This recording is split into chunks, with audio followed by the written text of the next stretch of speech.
네. 복비 한 80만 원? 70 얼마? 이사 비용은 한 여기서 아니 이미 다 끝났어요. 정산이 됐어요. 자, 시가 교회와 국가 보겠습니다. 자, 오늘 교회 국가론이죠. 그래서 보시면은 그냥 강의 듣기는 쭉 읽어보시면 될 것 같아요. 그리스도인이 하나님과의 관계만을 중요하게 생각하며 하지 말고 사회 국가 제도에 대해서 눈 감아버리고 귀를 막아버리는 것은 결코 용납할 수 없다. 왜? 교회가 사회 안에 있잖아요. 사회 안에서 어떤 스탠스를 유지하느냐 이게 상당히 중요하다라는 겁니다. 중간에 보시면 사회와 국가를 등지고 자신만의 구원만을 부르짖고 하늘을 향해 달려가는 모습이 별로 안 좋다라는 거죠. 그래서 이스라엘의 국가관을 잠깐 그 중간쯤에 실어놨는데 이건 좀 읽어보시면 좋을 것 같아요. 이스라엘은 원래 밑줄 신정정치 하다가 어떻게 왕을 세웠죠. 군왕 왕정정치로 바뀌었죠. 그러나 그 왕정정치도 신정정치 안에 있는 거죠. 그러다가 이제 로마 제국이 됐고 행정기구가 세워지면서 이제 교회 국가의 형태를 갖게 됐고 그러다 종교개혁이 일어났고 그러다 개인주의 사상이 발전돼서 정치적 자유주의가 발전돼서 민주주의가 발전된다. 이런 식으로 어떤 국가가 이렇게 변형되어 왔다라는 것들을 개략적으로 이렇게 설명을 해놨습니다. 쭉 읽어보시면 돼요. 네. 근데 거기 보시면은 제일 밑에 정교의 분리 대부분의 민주국가가 이 원칙을 고수한다라는 거죠. 정치와 종교의 분리다. 읽어보시고 자, 세 개 하겠습니다. 오늘 예수님의 국가관, 바울의 국가관, 그 다음에 개혁교회의 국가관, 그 다음에 결론적으로 우리의 국가관 요거에 대해서 세 가지 얘기하고 마치겠습니다. 자, 예수님의 국가관은 그 마가복음 12장 17절을 통해서 아주 균형 잡힌 국가관을 가지고 있었다. 중간에 그것만 보시면 될 것 같아요. 예수님은 신정정치를 부인하지도 않고 로마 정권과 모순되는 것을 인정하지도 않았다. 중간쯤에 예수님의. 그래서 거기 밑줄 한번 쳐보실래요? 1번 신정정치를 부정하지 않음과 동시에 로마 제국의 지상국가로서의 존립도 승인하고 그 지배하에 있는 이스라엘의 납세 의무도 강조하셨다. 세 가지를 다 강조했다는 거죠. 신정정치, 피지배국, 지배국의 어떤 것들 세 개다. 예. 로마도 존립이 승인된 거고 하나님의 뜻 안에서 납세 의무도 강조했었다. 그럼 밑에 쭉 보시면은 그들이 실족하지 않기 위해서 왕에게 납세할 것을 강조하시되 결코 로마 정부에 반대하거나 충돌하는 것을 원치 않으셨다. 이게 좀 의미가 있죠. 예. 그 반대, 그러니까 반대는 여러 가지 비유를 통해서 했죠. 이 반대가 그 반대가 아니죠. 정치적인 반대죠. 어찌 보면 이렇게 약간 군사적, 정치적, 사회적 반대나 충돌을 안 했다는 거지. 메시지로서 로마의 어떤 그런 체계나 이런 것들은 하나님 나라에 얘기하시면서 많이 이렇게 비판도 하시고 했죠. 근데 그게 직접적인 비판이 아니니까 그렇게 추론하는 거지. 근데 예수님이 결코 이렇게 직접적으로 부딪히거나 반대하거나 이런 건 원치 않으셨다. 둘 다 가지고 계셨다. 가장 마지막 줄 보겠습니다. 저기 77페이지. 예수님은 일반적으로 지상의 정치적 지배관계에 대해서 무관심하지 않았다고 하더라도 거기에 중점을 두시기보다 오히려 어떻게? 하나님 나라에 중점을 두고 그 나라를 가치 기준으로 삼으신 게 분명하다. 예, 균형을 잘 잡으면서도 어디에 집중했다? 하나님 나라 가치. 예, 그 예수님의 국가관이다. 신정정치 부정하지도 않고 로마의 1번만 아시면 돼요. 신정정치 부정하지도 않고 로마 제국의 지상국가로서의 존립도 승인하고 동시에 우리의 납세 의무도 강조하셨다. 그 세 개가 예수님의 국가관입니다. 이게 다 우리에게도 돌아가는 거죠. 적용이 되는 거죠. 하나님의 어떤 섭리, 하나님의 어떤 통치도 인정하지만 우리가 살고 있는 그 제국이 아니라 나라, 그 다음에 어떤 기업, 정부, 기관의 어떤 존립도 우리가 하나님의 어떤 그 주권 아래서 승인해야 되고 인정해야 되고, 동시에 그 지배 안에 있는 우리의 의무도 우리가 하시기를 원하신다. 이 세 가지가 같이 가는 겁니다. 예수님. 자, 바울의 국가관 한번 가보겠습니다. 바울의 국가관은 좀 이렇게 직설적이죠. 현실적이고. 제일 우리가 잘 알고 있는 게 이제 로마서 13장. 각 사람은 위에 있는 권세들에게 복종하라. 이게 참, 이 복종이라는 단어를 어떻게 해석하는가에 따라서 많이 또 이견이 있는데, 거기 보세요. 그는부터 밑줄 한번 쳐볼게요. 그는 로마 제국과 그 주권자가 신의 하나님의 경륜을 따라 권위를 받는 것으로 여기고, 이에 복종하는 것도 반드시 하나님의 경륜에 따르는 것이며, 이에 반역하는 자는 하나님의 뜻을 거역하는 것이라 했다. 이게 상당히 일반적인 얘기죠. 그 권위에 반역하는 거죠.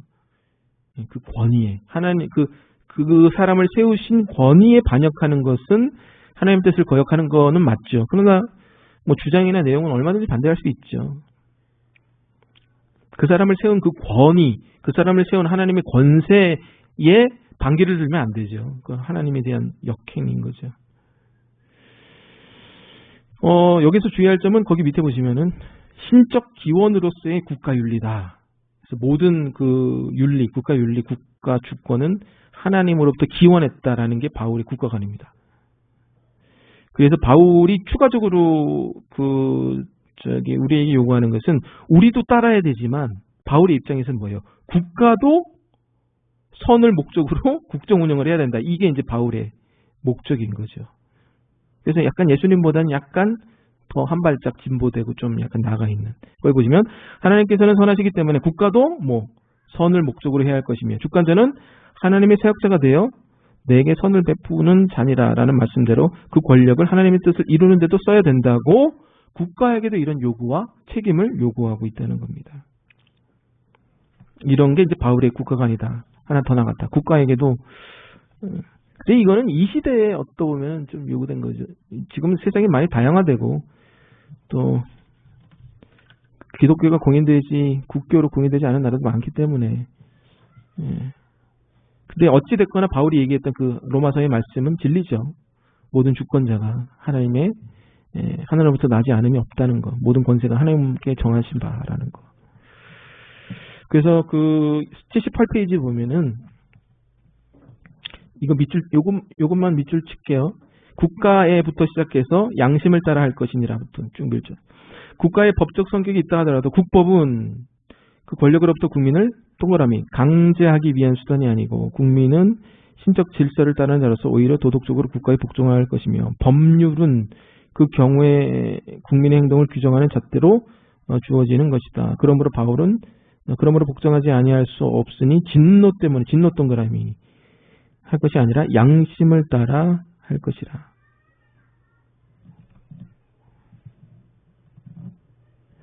그러니까 동그라미 4개 하셔야 돼요. 국법, 그 다음에 세 번째 줄 규정, 그 다음에 5번째 줄 진노, 그 다음에 양심. 그러니까 바울이 얘기하는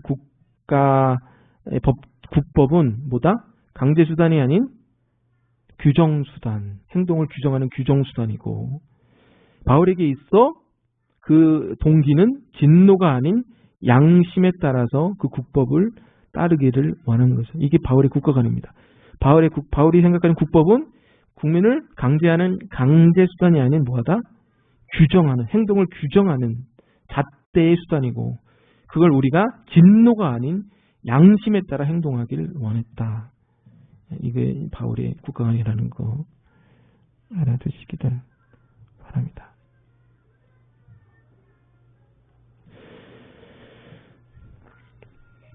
자, 3번 개혁교회의 국가관. 자, 개혁교회의 공통된 교리는 교회와 국가가 모두 하나님의 섭리 안에 있으면서 다른 목적을 갖고, 이거예요. 이게 참 이렇게 두 가지가 같이 가 있는 거죠. 하나님의 섭리도 있고, 그런데 다른 목적, 그리고 각기 독립되어 있다. 이게 이제 핵심인 거죠. 하나님의 섭리, 다른 목적, 각기 독립. 이 세 가지를 기억하시기 바랍니다. 밑줄 한번 가볼까요? 국가정부는 거기. 국가정부는 국민의 시민권을 보호하기 위한 신적 기관이다. 이거 국가도 바울의 국가관처럼 신적 기관이라고 보고 있는 거죠. 그래서 우리가 연결되어 있고 우리가 이제 그걸 잘 따라야 된다라는 겁니다. 교회는 인간을 구하기 위한 신적 기관이다. 그러니까 국가도 정부도 기관도 교회도 다 같은 신적 기관이라고 보는 게 종교개혁 이후의 개혁교회의 국가관이다. 라는 겁니다. 그러나 동시에 이게 있어요. 개혁교회 국가관은 79페이지 5번째 줄, 6번째 줄에 보면 거기 보시면 모든 나라는 누가? 그리스도가 최고의 통치자다. 그리고 그 밑에 줄. 모든 국가관원들은 하나님의 영광을 그들의 목적으로 삼아. 이게 이제 국가관에 들어가 있어요. 개혁교회. 그러다 보니까 이게 좀 그리스도가 최고의 통치자인데 관원들이 하나님의 영광을 목적으로 삼지 않는다. 이러면 좀 이제 이게 이제 종교화가 돼버리는 거죠. 아주 무섭게.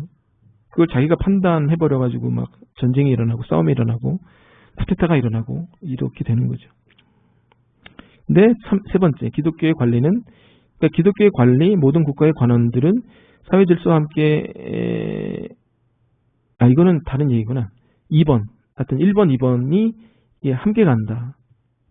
근데 정말 모든 나라가, 정말 모든 국가 관원들이 이것을 생각하지는 않잖아요. 개혁교회 국가관이 이런 거지. 그러다 보니까 좀 다툼이 많은 거죠. 자, 3번. 기독교의 관리는 사회적인 질서와 함께 경건을 세우도록 힘써야 할 것이다. 그래서 국가가 기독교의 주일 성수를 침해하지 않고 공립학교에서 자유롭게 종교교육을 실수할 수 있도록 이해해야 한다. 근데 이게 막혔죠?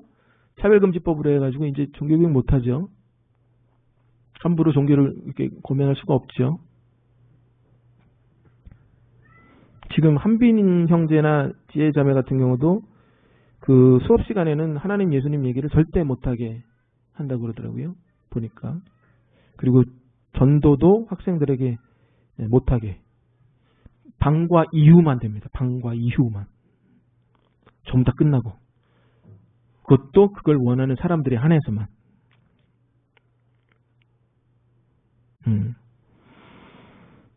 지금은 이제 하여튼 국가는 헌법에 위배되지 않는 선에서 국민의 어떤 기본권인 예배의 자유를 허용을 해야 된다라는 게 이제 개혁교회 국가관인데 이게 자꾸 위배가 되잖아요. 위협을 받고. 저도 코로나 터지면서 여기 범안동에 있는 그 과장이 계속 전화가 와요. 목사님 오늘 예배를 몇 명 들었어요. 저 한번 싸웠죠. 아니 제가 국가에 대해서 순종하고 방역수칙 지침 다 따르는 거는 마땅한 건데 제가 왜 몇 명 드리는 것을 과장님에게 보고를 해야 됩니까? 그 보고를 해야 되나요? 그러니까 방역적인 측면에서는 보고할 필요가 있죠.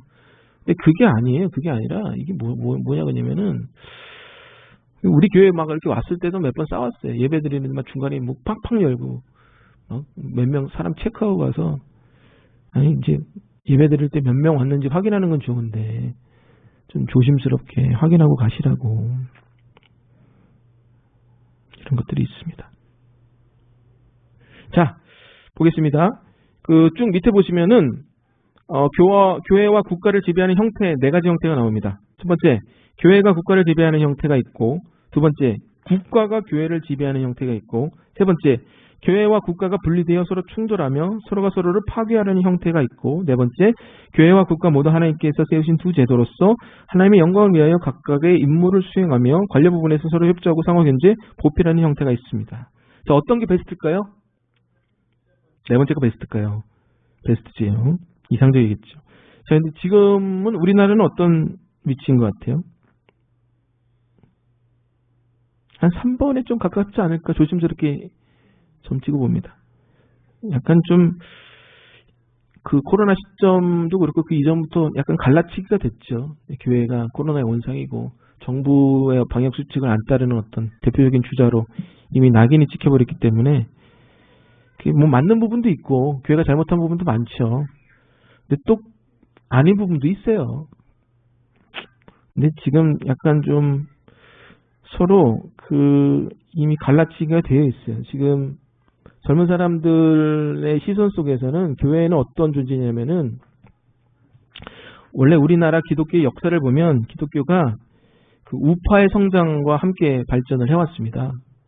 기독교의 보수 우파의 성장과 함께 정치적으로 봤을 때 기독교가 함께 그거에 맞물려서 발전을 했기 때문에 그런 이제 그쪽 반대 진영 쪽에서는 이게 이제 좀 그런 거예요. 그리고 너무 또 이제 기득권과 함께 발전을 해왔고 교회가 가지고 있는 땅이 어마무시하게 많죠. 재단이 연대나 땅 엄청 많아요. 안 풀어요.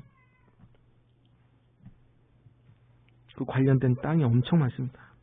그 돈으로 환산하면은 어마무시하죠. 그러니까 그런 성장과 함께 기독교와 재단들이 다 발전을 해왔어요. 기득권으로.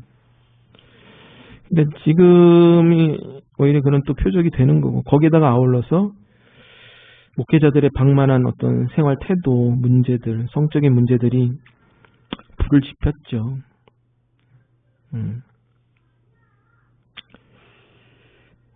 그래요. 그래서 하여튼 지금 교회가 국가가 약간 분리 충돌하고 있는 형태죠. 좀 안타까워요. 예. 교회가 국가가 못하는 일들을 참 많이 하거든요. 소외된 사람들도 많이 돕고 큰 교회에서. 여기 그 동강교회도 보면은 여기 옆에 보면 동강교회 있죠? 사거리에. 그 동강교회 옆에 그 뭐죠? 피자헛인가 미스터 피자인가 그 옆에 건물이 있어요. 무슨 포레스트 그 아파텔인가 그 건물이 있어요. 근데 그 건물이 다 동강교회 거예요. 근데 그 동강교회가 그 건물을 사서 제가 알고 있기로는 50명의 청년들에게 관리비만 받고 무상으로 지금 대여를 하고 있습니다. 아주 좋은 일 많이 해요. 그런 것들이 다 묻히죠. 네. 우리가 큰 교회 욕하는데 큰 교회가 코로나에 정말 좋은 일 많이 했죠. 예를 들면 그 코로나 병상도 사랑의 교회에서 거의 다 대줬죠. 수양관 그 사랑의 안성 수양관도 저희 코로나 병상으로 활용을 했잖아요. 소망 수양관, 안성 수양관 다. 근데 그런 거는 뭐 보도 한 번도 나오지 않더라고요. 네. 우리 소 목사님 누구야? 합동 측 소강성 맨날 나보고 사촌이냐고 물어봐요. 사촌 아니라고. 에덴교회, 세에덴교회. 거기 에덴교회 우리는 이제 사촌이냐고. 나 그분 모른다고. 그분하고 산해교회 목사님, 오정훈 목사님, 소망교회 목사님 다 해가지고 그 국가가 필요한 시설로 다 내줬어요. 무상으로. 근데 보도를 일절 안 하더라고요. 그런 것도 많아요. 하여튼 안타깝습니다. 보도 안 해도 돼요. 하여튼 그래서 거기 제일 중간에 그 뒷장 보세요. 예수께서 처음으로 하신 설교가 하나님 나라의 건설이죠. 그래서 그 하나님 나라의 건설을 어디서 하는 거죠? 우리가 살고 있는 국가에서 하는 거죠. 그 일이 그 밑에 보시면 그 일이 지금도 우리의 손으로 이 땅이 전개되고 있으니 국가와 하나님의 나라는 별개로 독립될 수가 없는 거죠. 하나님의 나라가 우리가 살고 있는 국가에서 진행이 되니까. 그래서 이게 이제 별개가 될 수가 없다라는 거죠. 그래서 베스트는 4번. 교회도 국가도 하나님 세우신 제도로서 둘 다 하나님의 영광을 위해서 각각의 임무를 수행하며 관련 부분에서 서로 협재, 견제, 보필해야 되는데 지금 이미 갈라치기가 된 상황이 많다는 거죠. 그렇습니다. 그래서 두 가지 어떤 밸런스를 잘 유지해야 돼요. 모든 권세는 하나님으로부터 나왔기 때문에 그 자기 어떤 정치적인 색깔이 다를지라도 세운 권세에 대해서는 그 하나님이 세우신 권세라고 인정을 해야 돼요. 근데 문제는 뭐냐면 저도 이렇게 교회에 있다 보면 자기가 대통령 찍지 않은 대통령이 당선되면 대통령자도 붙이지 않아요. 예전에 김대중 대통령 당선될 때도 김대중 씨, 우리 교인들 장로님들 중에서도 김대중 빨갱이 뭐 이런 사람도 있고 그때 북한 할 때도 퍼줄 때도 그러니까 그게 참 우리의 어떤 한계죠. 정치적인 한계죠. 이미 교회 안에서 정치적으로 이 나라가 갈라져 있어요. 교회 안에서도 우파와 좌파가 갈라져 있고 그거에 대한 갈등이 모든 교회 안에 다 있습니다. 그래서 목사가 조금이라도 그런 빌미를 주면 물고 늘어지고 그 교회에서 오랫동안 목회를 못합니다. 예. 그래서 절대로 그렇게 할 수가 없어요. 제가 얘기하는 핵심은 뭐냐면 우리의 핵심은 하나님의 나라예요. 하나님의 나라. 예. 그리고 잘못된 거 있으면 반대 의견을 내면 되지. 그걸 그렇게 얘기하시면 안 된다고 얘기했다가 박 목사님이 빨갱이라는 소리를 들었어요. 그러니까 그 이후로는 얘기를 안 하는 거예요. 그러니까 정광 목사님 얘기도 못하는 이유는 뭐냐면 우리나라 교회가 이미 갈라치기가 되어 있어요. 뭐 우리 교회는 안 그랬나? 우리 교회도 지금 예전에 처음에 오셨을 때 딱 민주당, 한나라당 딱 이게 갈라졌잖아요. 그게 이제 서로 보고만 해서 잘 지내면 문제가 없는데 문제가 생기면 이게 또 이제 극화가 되는 거죠.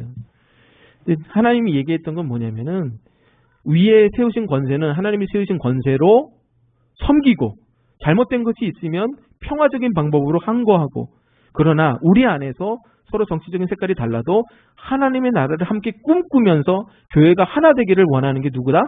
예수님의 생각이다. 이게 예수님의 국가관이라는 거예요. 사단의 계략은 갈라치기입니다. 갈라치기.